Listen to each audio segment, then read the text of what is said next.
Elias stood on the pier, his calloused hands feeling the vibration of the tide that everyone else had forgotten to listen to. Elias had spent 50 years navigating the treacherous currents of the harbor, his skin tanned and toughened by decades of salt spray and relentless sun. He knew every sandbar and every shifting mood of the water as if they were written in the lines of his own palm. To the old man, a boat wasn't just a machine. It was a partner that spoke through the shudder of the hull and the whine of the engine. But the new management at the Port Authority didn't believe in intuition or years of experience. They believed in the glowing blue screens of their tablet computers and the precise calculations of their docking algorithms. To them, Elias was nothing more than an aging relic of a bygone era, a man whose time had ebbed away long ago, leaving him stranded on the shore of a world that no longer valued the strength of a human hand or the wisdom of a seasoned heart. Leo, a 25-year-old manager with a degree in logistics and a complete lack of respect for the sea, marched onto the pier with a digital clipboard tucked under his arm.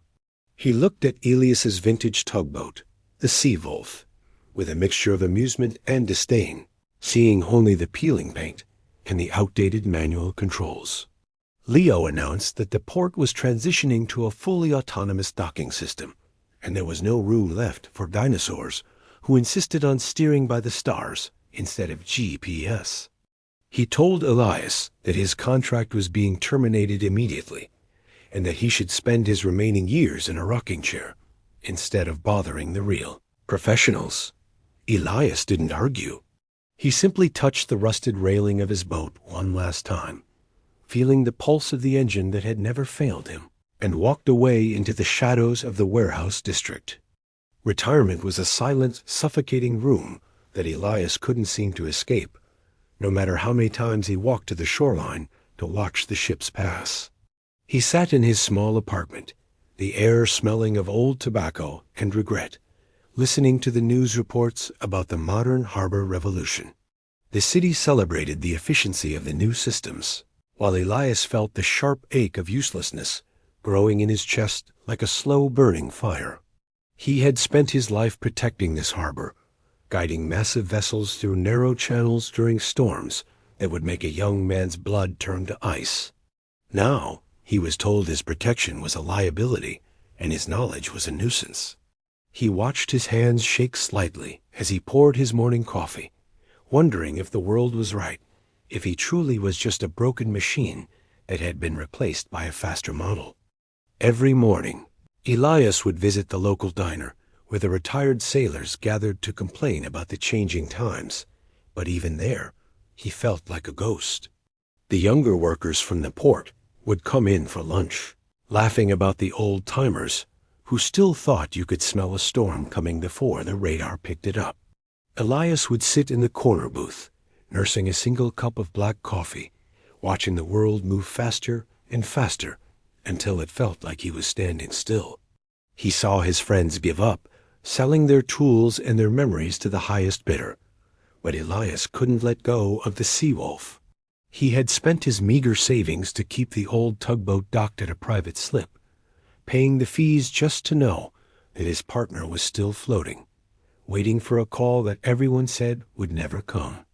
The storm arrived on a Tuesday evening, a violent, unpredictable beast that came from the south with the fury of a forgotten god. It wasn't just wind and rain. It was a massive atmospheric disturbance that played havoc with the city's power grid and the port's delicate sensors. Inside the high-tech control center, Leo watched in horror as his screens flickered and died, leaving the automated tugboats spinning aimlessly in the churning water. A massive container ship, the Leviathan, had lost its steering and was being pushed by the tide toward the city's main suspension bridge. The ship was a quarter-mile of steel and thousands of tons of cargo, and without guidance, it would become a wrecking ball that would destroy the city's infrastructure. Leo screamed into his radio, but the digital signals were drowned out by the static of the storm, proving his machines were powerless. Elias was at the pier, seeking the only comfort he knew, when he saw the Leviathan looming out of the darkness. like a mountain made of iron. He saw the panic in the control tower, and the way the automated systems had completely surrendered to the chaos. He didn't wait for an order, and he didn't care about his terminated contract. He ran toward the private slip where the Sea Wolf was still moored, waiting for the scrap heap. He jumped onto the deck, his old joints screaming in protest, but his mind was as sharp as a razor. He fired up the diesel engine, the roar of the old machine sounding like a war cry in the middle of the tempest. He threw off the lines and pushed the throttle forward, the manual gears grinding as he steered the small tug into the heart of the storm. The waves were 20 feet high, crashing over the bow of the tugboat and drenching Elias in freezing salt water, but he kept his eyes fixed on the massive bow of the container ship. He knew he couldn't stop the ship with strength alone. He had to use the current against it, pushing at the exact point of leverage that would swing the rudderless giant away from the bridge. Inside the control tower, Leo watched through binoculars, his jaw dropping as he saw the small, battered tugboat appearing through the mist. He realized that the man he had called a dinosaur was the only thing standing between the city and a total catastrophe. Elias wrestled with the heavy wooden steering wheel, his muscles straining until they felt like they would snap, but he didn't let go. He spoke to the water, feeling the shift in the tide. With a final, agonizing push, the Sea Wolf shouldered the weight of the Leviathan, its engine screaming as it fought the momentum of the steel giant. The container ship groaned, its hull scraping against the tug, but it began to turn, missing the bridge support by less than 10 feet. The city was saved, and the storm began to subside as if it had been satisfied by the display of human courage it had just witnessed. Elias guided the ship into the safe waters of the outer bay, and then quietly steered his small boat back to its slip. He was exhausted, his hands bleeding from the friction of the wheel, and his body was shivering from the cold. But for the first time in months, the ache of uselessness was gone. He sat in the dark cabin, listening to the cooling metal of the engine. Leo was waiting on the pier when Elias stepped off the boat, but the young manager didn't have his tablet or his arrogant smirk. He stood in the rain, looking at the old man with a mixture of shame and genuine reverence. He tried to apologize, to offer Elias his job back with a massive raise, but Elias just looked at him with tired, wise eyes that had seen 1,000 storms come and go. Elias told him that the harbor didn't need a manager. It needed a student, someone who was willing to learn from the water instead of trying to dictate to it. He handed Leo an old, stained navigation manual and told him to start at page 1. Elias walked away into the morning light, a man who had finally found peace in his retirement, knowing his legacy was carved into the water. The story of the ghost captain spread through the city, becoming a reminder to everyone that experience is a treasure that only grows richer with time, and that the elderly are the guardians of the wisdom we all eventually need. The Port Authority changed its policies, ensuring that every automated system had a senior master mariner overseeing the controls, valuing the human instinct that can never be replicated by code.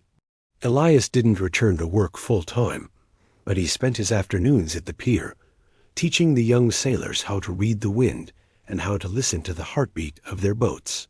He lived out his final years with the dignity he had worked so hard to maintain, surrounded by people who finally understood that a man's worth is not determined by his age, but by his heart. We often look at the gray hair and the slow walk of our seniors and assume they have nothing left to give, forgetting that they are the ones who built the world we are so busy trying to modernize. We ignore their stories and dismiss their methods, not realizing that the challenges of the past are the only teachers that can prepare us for the uncertainty of the future. The moral of Elias's struggle is that true strength is found in the willingness to serve, even when the world tells you that you are no longer needed, and that integrity is a light that never fades. Never turn your back on the elders who stand in the corner, for they are the ones who will stand between you and the darkness when your technology fails. Respect the hands that have labored for your comfort, and honor the souls that have weathered the storms so that you could sail in calm waters today. A society that discards its elders is a society that has lost its compass, drifting aimlessly toward a horizon it doesn't understand. Elias proved that the old ways weren't just about tradition. They were about survival, character, and the unbreakable bond between a man and his duty. When you see a senior citizen struggling with a task, don't just see the struggle, see the decades of strength that came before it. Offer your hand, but more importantly, offer your ear, because their stories are the maps that will show you how to find your way home when the modern world leaves you lost. True legacy isn't written in a bank account or a digital cloud. It is written in the lives we save and the people we inspire to be better than they were yesterday. Elias didn't need the money or the title to be a hero. He only needed the chance to prove that a human spirit is the most powerful engine ever created. As the sun sets on his generation, we must be the ones to carry the torch of respect and humility forward into the new dawn.